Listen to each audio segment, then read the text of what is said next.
Recently, I watched the drama starring Robert Pattinson and Zendaya, and it's a great movie. I heartily recommend it. If I'm playing Wavelength and the number is an 8 and somebody needs a movie, I'm throwing out the drama. Solid 8 out of 10.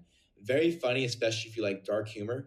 But what's so delightful about the film is the surprise. So if you look at any of the promotional material, I remember watching the trailer, I remember seeing the movie poster hung up in the hallway of the movie theater. You think it's going to be about a wedding, but that's not at all the main driver of the narrative. And when you find out what it is, it's shocking to the point of being funny and so creative and interesting that you're hooked immediately.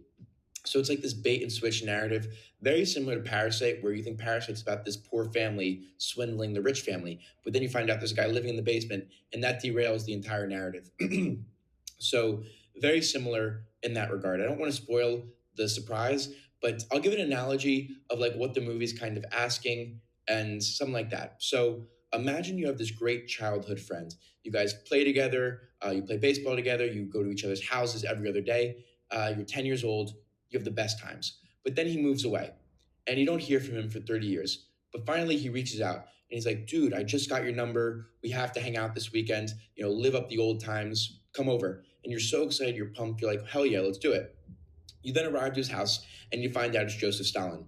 But to you, this has always been little Joey, Joe on the block, a kid that you've loved, and you think you're gonna have great times with him. But then you find out it's Stalin. So it's like, what do I do? Because I know who he was in the past and how much fun we had together. But I know who he is now. So do I leave? Do I stay? That's essentially what the drama is asking. But the shock, again, I'm not going to reveal, uh, is different. It's an analogy. I tried my best. And if you watch this review after watching the drama, you'll get what I'm trying to say. So it's very good. The surprise isn't like it's not like a Darth Vader level surprise where like you find that he's the father, but it's if you ever seen Crazy Stupid Love, it's like the surprise level where Steve Carell finds out that Ryan Gosling is dating his daughter, who's Emma Stone.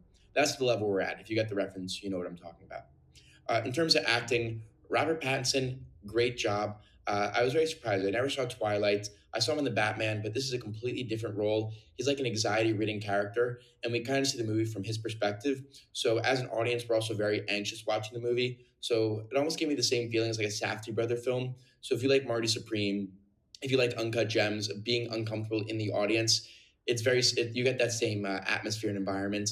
Zendaya also did a great job, and their chemistry together is great and unique because the chemistry that they're supposed to have is not like necessarily loving chemistry, but they have to play off each other's like weirdness, and they do a really good job at that. They're very good in scenes together, very funny, very authentic, like genuine. You cannot tell they're acting. This is my first time like seeing. I saw Zendaya in Dune, but like this is her with like a lot more lines, and she does a really great job. And again, Robert Pattinson, I can't deliver enough praise. The ending was also very good. I was very pleased with the ending. Uh, it's like an opened and it's definitely an open ending, but like it's closed on a good note, or it's closed on a good note that I liked.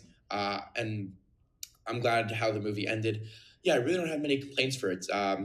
It's certainly not a 5 out of 5, and I can't maybe point to a specific reason. I think it's just a feeling like when you watch a perfect movie, you know it's a perfect movie. This is not a perfect movie. We're not like at a Godfather level, but it's a good solid 4 out of 5. Maybe like there's this one character who I hate in the movie. She's like annoying. She's the licorice pizza girl, if you know who I'm talking about. Like she maybe drops it down a little, but like she's supposed to be a character you hate, and you really do hate her. So they do a good job even with like the minor characters and the supporting characters. Yeah, but overall, the film's very good. I highly recommend, and if you watch it, please let me know in the comments.